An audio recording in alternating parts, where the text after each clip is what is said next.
Tertipu. Dengan langkah terseok-seok, Ella mengikuti Jackson yang terus menarik rambutnya. Dia sama sekali tidak merasakan sakit ataupun takut, tapi yang dia rasakan adalah sebuah penyesalan. Ya, penyesalan. Sesal karena takdirnya yang buruk, dia harus kehilangan dua orang penting yang selama ini begitu menyayanginya. Mata kosong Ella masih mengingat jelas bagaimana peluru itu membombardir kepala Gabrieli dan Grigelli hingga membuatnya hancur berantakan.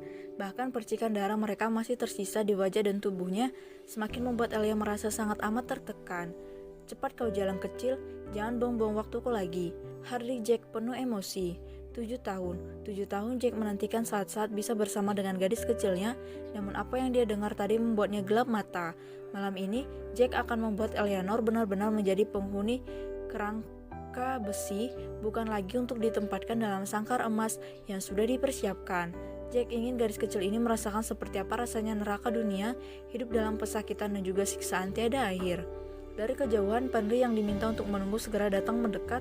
Sebelum itu dia terlebih dahulu memasang kamera kecil di bagian kancing bajunya guna memberitahu tuannya kemana Jack Gal akan membawa mangsanya pergi. "Jack, kita pergi sekarang?" tanya Penry basa-basi. "Ya," sahut Jack singkat seraya menatap tajam ke arah temannya. "Penry, kau tahu bukan apa resikonya jika berani membohongiku?" Kening Penry mengerut. "Apa maksudmu?" Tanpa bisa ditebak, Jackson melemparkan sebuah botol berisi cairan misterius ke arah Penry.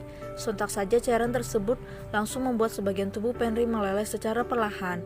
Penry yang tak menduga kalau Jackson sudah mengetahui identitasnya berusaha untuk menyampaikan kabar tersebut pada tuannya. Namun belum sempat bicara, Jackson sudah kembali menyiramkan cairan itu lagi ke tubuhnya. "Kau pikir aku sebodoh itu sampai tidak bisa menyadari kalau kau itu bukan manusia? Cak, kau dan tuanmu itu terlalu dungu, Penry," ejek Jack setelah tubuh Penry benar-benar meleleh di tanah. Ella yang menyaksikan kejadian mengerikan itu hanya bisa tercengang diam. Dia heran bagaimana bisa ada sebuah mesin yang bisa berbicara, bahkan matanya tidak bisa melihat celah yang bisa membedakannya dengan manusia-manusia lain sepertinya. Sungguh ini pertama kalinya Ella melihat keajaiban seperti ini dalam hidupnya. "Kau lihat apa yang terjadi barusan, bukan? Itu adalah salah satu bentuk hukuman yang aku berikan pada orang-orang yang berani berkhianat padaku.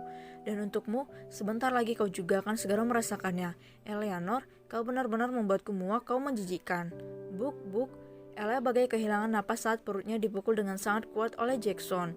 Dia limbung, jatuh terkapar sambil memuntahkan darah segar dari mulutnya. Samar-samar Ella seperti melihat banyak orang berlarian ke arahnya. Dia menangis teringat kalau suaminya sudah mati. "Berteriaklah Elia, jangan diam saja. Aku ingin mendengar suara jeritanmu, aku ingin kau merintih kesakitan. Jangan diam saja Jalang, cepat berteriak," amuk Jack sambil menendangi punggung gadis kecilnya. "Jangan Elia, kau tidak boleh bersuara. Penjahat ini akan merasa menang kalau kau mengikuti apa yang dia mau. Gigit lidahmu kuat-kuat, tahan semua rasa sakit yang kau rasakan Elia, kau pasti bisa. Pasti bisa." Elia menggigil kuat saat dia melihat Jackson mengeluarkan sebilah pisau dari balik bajunya. Mati, hanya itu yang ada di pikirannya. Ingin sekali Elia berteriak minta tolong, tapi apa pada siapa? Sedangkan posisi mereka saat ini berada di kegelapan. Mustahil ada orang lain yang bisa mendengar suara teriakannya. "Kau masih tetap tidak mau berteriak, ha? Dasar keparat," kesal Jack sambil duduk berjongkok di sebelah gadis kecilnya yang sudah tidak berdaya.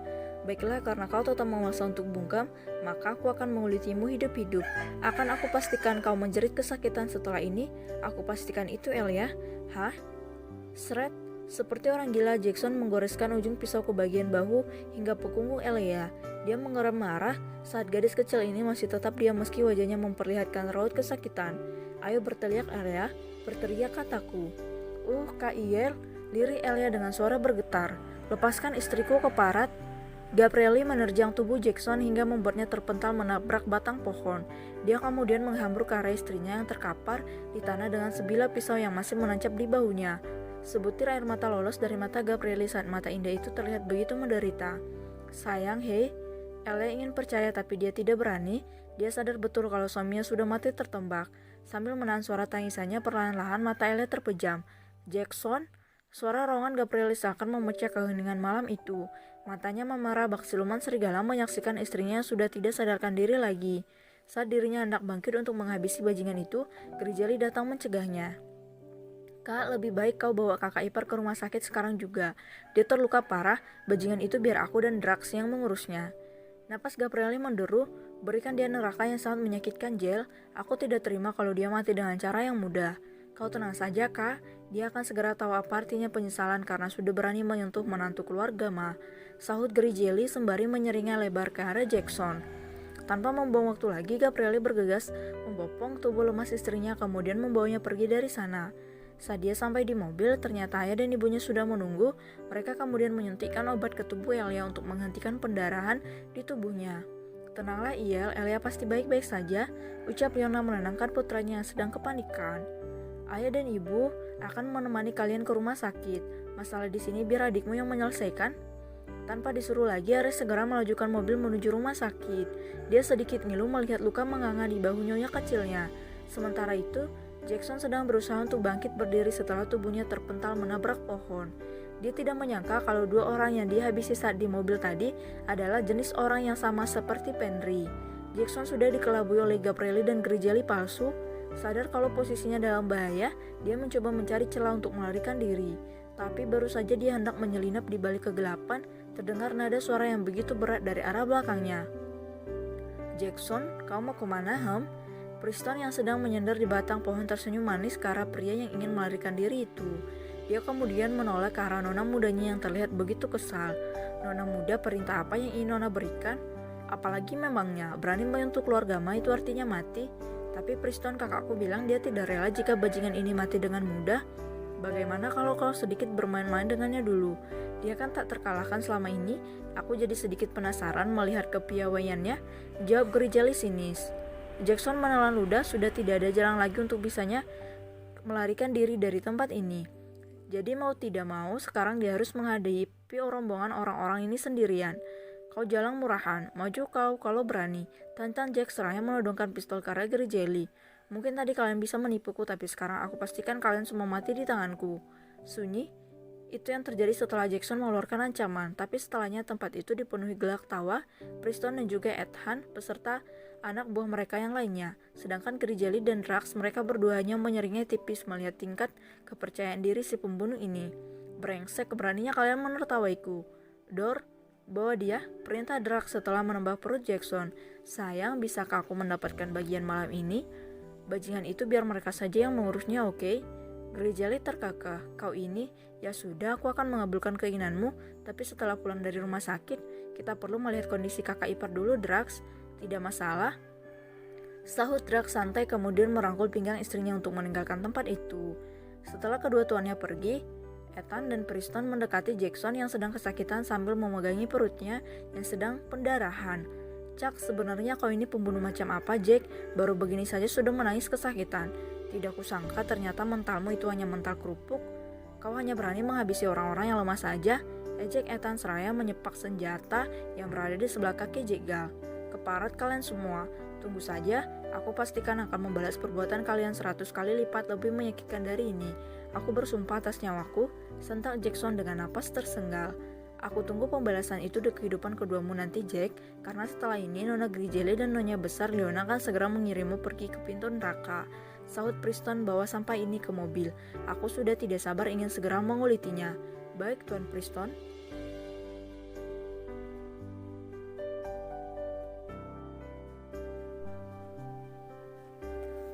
Rumah sakit.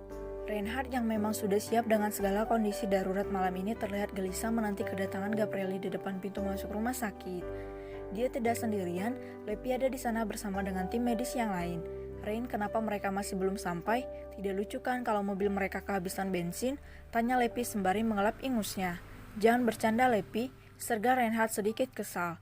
Puluhan penjaga mengikuti mobil Gabrieli dan Elia, mereka tidak mungkin kenapa-napa. "Hicks, tapi kenapa mereka belum sampai juga, Rein? Aku ingin sekali melihat kondisi makhluk kecil itu," sahut Lepi sesegukan. Reinhard menghela napas, tak tega dia segera memeluk Lepi yang terus terisak. Reinhard bahkan tak mempedulikan keberadaan perawat dan juga para dokter yang menyaksikan kedekatan mereka berdua. Tak lama kemudian terlihat belasan mobil masuk ke halaman rumah sakit. Lepi yang saat itu masih berada di pelukan Reinhard tanpa sengaja mendorongnya hingga hampir terjatuh ke belakang. Dia kemudian segera berlari mendekat ke arah mobil yang berada di barisan paling depan. "Elia, kau, Bah? Oh, Bibi Leona, Paman Greg," ucap Lepi menyapa kedua orang tuanya Gabrieli. Leona dan Greg mengangguk sekilas kemudian segera membantu Gabrieli memindahkan menantu mereka ke atas berangkar rumah sakit. Mereka lalu menarik napas panjang, tak tega menyaksikan keadaan Elia dan juga kepanikan Gabrieli. Sebelum masuk, Leona terlebih dahulu menghampiri Reinhardt. Sebaiknya kau dampingi Elia sampai dia tersadar nanti. Bibi yakin dia akan mengalami sedikit shock akibat tragedi malam ini. Baik Bibi Leona, kalau begitu aku masuk dulu, jawab Reinhardt kemudian berlari masuk mengejar Gabrieli dan para perawat. Bibi Leona, kenapa bahu Elia bolong? Apa bajingan itu menembaknya? Tanya Lepi tersendat sembari menempuk dadanya. Tertembak itu rasanya benar-benar menyakitkan. Makhluk kecil itu pasti sangat menderita sekarang. Meski sedikit aneh mendengar menantunya dipanggil dengan sebutan makhluk kecil, Leona berusaha untuk memahami. Mungkin ini adalah bentuk rasa sayang gadis ini pada menantunya. Dengan naluri keibuan, Leona memberikan pelukan pada gadis yang sedang terisak dengan tubuh gemetaran. Sudah, tidak apa-apa, itu bukan luka tembak tapi luka bekas sayatan pisau. Tenang saja, Elia itu adalah gadis yang kuat, dia pasti sanggup melewati ini semua. Hicks, Bibi, tolong jangan biarkan bajingan itu hidup dengan baik. Jangan cepat-cepat membunuhnya. Biarkan dia mati membusuk karena kelaparan. Hicks, dia sudah menyakiti Elia sejak beberapa tahun yang lalu. Aku ingin sekali menghancurkan biji telurnya supaya dia tahu seperti apa rasanya kehilangan sesuatu yang paling berharga. Imbuh Lepi. Greg tergelak mendengar ancaman mengerikan yang dilontarkan oleh putrinya Samuel Foster ini.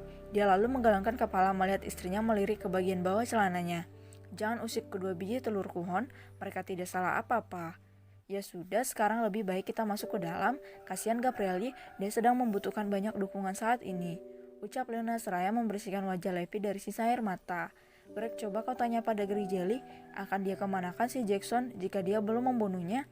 Minta dia untuk membawanya pulang ke rumah. Sepertinya putra kita akan sedikit merasa tenang jika bisa mengambil separuh nyawanya. Aku setuju Bibi, nanti aku akan membantu Gabrieli menghajarnya untuk membalaskan rasa sakit yang Elia terima. Imbu Lepi semangat. Wajah Greg masam saat dirinya ditinggal masuk oleh bidadarinya. Dengan langkah gontai dia berjalan masuk ke dalam mobil kemudian meminta Hansen untuk pergi menyusul putrinya. Di depan pintu ruangan UGD, Gabrieli terduduk diam di lantai. Tangan dan pakaiannya dipenuhi darah yang mulai mengering. Meskipun dia sudah berusaha untuk merubah takdir buruk, tetap saja istrinya terluka. Dia merasa gagal. Sayang, maafkan aku yang lagi-lagi terlambat datang untuk menyelamatkanmu. Seandainya aku tadi bisa sampai lebih cepat, aku yakin kau tidak akan terluka seperti ini. Semua ini salahku, aku yang tidak becus menjagamu. Jangan menyalahkan diri sendiri, Iel. Bukankah Ella bilang kalau hal ini akan tetap terjadi? Meski seberapa keras kita mencoba untuk melindunginya, hibur Leona sambil membelai puncak kepala putranya. Sekarang masalahnya sudah lewat dan juga luka di tubuhnya tidak terlalu serius. Menantu ibu adalah gadis yang kuat, dia pasti akan sadar dengan cepat. Iya Gab, yang dibilang ibumu benar, Elia pasti baik-baik saja, dia pasti kembali lagi pada kita semua. Timpa Lepi ikut memberi penghiburan. Gabriela mengusap wajahnya kasar, dia lalu mengada memeluk kaki ibunya dengan mata yang sudah siap untuk menangis. Ibu, aku suamimu yang sangat bodoh bukan? Tidak sayang, kau adalah suami terbaik yang hanya dimiliki oleh Elia. Kalau kau tidak mengatur rencana ini sedemikian rupa, ibu yakin takdir Elia tidak akan pernah bisa berubah. Dia pasti akan hidup menderita di tangan Jackson, sama seperti apa yang dia lihat di dalam mimpinya. Jawab Leona bijak. Ceklek. Gabrieli langsung berdiri kemudian menghambur ke arah Reinhardt begitu pintu ruangan UGD terbuka. Dia lalu mencecarnya dengan banyak pertanyaan hingga membuat Reinhardt kebingungan untuk menjawab. Rein, bagaimana istriku? Dia baik-baik saja kan? Elia selamatkan? Bagaimana lukanya? Bisa disembuhkan bukan? Tolong. Hei, tanya satu persatu Gabrieli. Astaga, kau ini bicara sampai lupa untuk bernapas. Tenanglah, bicara perlahan-lahan, ucap Reinhardt. Lepi dan Leona pun ikut mendekat. Mereka ingin segera tahu bagaimana kondisi Elia sekarang. Bagaimana Rein, menantu kesayangan Bibi, tidak kenapa-napa kan? Tanya Leona. Kondisinya tidak terlalu mengkhawatirkan, Bi. Hanya saja apa, ha? Jangan mengatakan sesuatu yang bisa membuatku marah, Rein. Kau kubayar mahal untuk menjadi dokter di sini. Itu artinya kau harus bisa menyembuhkan istriku apapun caranya. Harus bisa, Rein. Bentak Gabrieli kemudian mencengkram kerah baju sahabatnya. Ya, yak. Apa-apaan kau, Gap? Kau sudah gila ya? Aku ini belum selesai bicara, cepat lepaskan tanganmu. Om Reinhardt sedikit kaget dengan serangan mendadak itu. Ya Tuhan, bagaimana bisa aku memiliki teman sebodoh dia sih? Makanya jangan suka menyela orang lain yang sedang berbicara. Begini kan jadinya? Jangan banyak bicara kau, cepat katakan padaku apa yang sebenarnya terjadi pada Elia. Sekarang, Rein, sekarang. Teriak Gabrieli seakan frustasi. Gabrieli, tenanglah dulu, biarkan Reinhardt bicara, ucap Leona lembut. Reinhardt, hanya saja apa yang kau maksud tadi? Tolong selesaikan perkataanmu. Reinhardt mengangguk sambil merapikan pakaiannya yang sedikit berantakan akibat ulah gegabah dari sahabatnya. Luka di tubuh Elia tidak terlalu berbahaya, Bi. Hanya saja dia kehilangan banyak darah dan harus secepatnya mendapatkan transfusi, tapi sayang sekali golongan darah Elia sangat langka. Di rumah sakit ini tidak ada stok darah yang sama dengannya, hanya beberapa orang tertentu yang memiliki golongan darah tersebut. Omong kosong, rumah sakit sebesar ini bagaimana bisa tidak memiliki stok darah? Ha? Jangan memancing kemarahanku, Reinhard, amuk Gabrieli sambil menjambak rambutnya sendiri. Leona terdiam. Jika tebakannya tidak salah, maka seharusnya orang tua itu bisa menyelamatkan nyawa menantunya. Gabrieli minta ayahnya Elia datang kemari bersama dengan Tuan Karim, hanya dia yang bisa menolong istrimu. Gabrieli yang sedang kalut menatap kaget ke arah ibunya. Dia tidak mengerti kenapa ibunya meminta kakek kejam itu datang kemari dan menyebut jika hanya dia yang bisa menyelamatkan Elia. Bu, untuk apa ibu memintaku mengundang kakeknya Elia? Kemunculannya hanya akan membuat emosiku semakin memuncak. Ibu tahu nak, tapi kau harus tetap memanggilnya datang kemari. Ini hanya tebakan, dan semoga saja tebakan ibu tidak benar, jawab Leona penuh teka-teki. Tebakan? Maksud ibu? Desak Gabrieli kebingungan. Sebenarnya ayah mertuamu itu, Bu. Dokter, Nona Elia kejang. Reinhard segera berlari masuk ke dalam begitu mendengar suara teriakan dari dokter yang masih berjaga di dalam ruangan. Tapi sedetik kemudian dia kembali keluar menyembulkan kepalanya. Gabrieli, keselamatan Elia tergantung egomu. Kalau kamu udah selamat, sebaiknya kau turuti apa yang dikatakan oleh ibumu sekarang, Gab. Kita semua bertarung dengan waktu. Baik, sahut Gabrieli dengan suara gemetar. Saking paniknya Gabrieli sampai tidak bisa menggenggam ponsel di tangannya. Lepi yang melihat hal itu pun berinisiatif membantunya dengan menekan nomor telepon milik pamannya. Halo Gabrieli, ada apa nak? Ayah, Elia butuh transfusi darah saat ini juga. Tolong ayah dan kakek Karim datang ke rumah sakit sekarang, jawab Gabrieli terbata. Transfusi darah? Maksudmu Eleanor terluka? Begitu? Ya Tuhan Gabrieli, apa yang terjadi dengannya? Bukankah kalian tadi baik-baik saja saat di pesta? Lepi dengan kasar merebut ponsel dari tangan Gabrieli. Setengah mengumpat, dia melontarkan kata-kata yang langsung membuat pamannya berteriak panik dari dalam telepon. Paman, cepat bawa kakek Karim datang ke rumah sakit atau kalian akan kehilangan Elia untuk selamanya. Cepatlah, dia sudah kejang karena kekurangan darah. Terlambat sedetik saja Elia akan langsung pergi menyusul ibunya ke surga.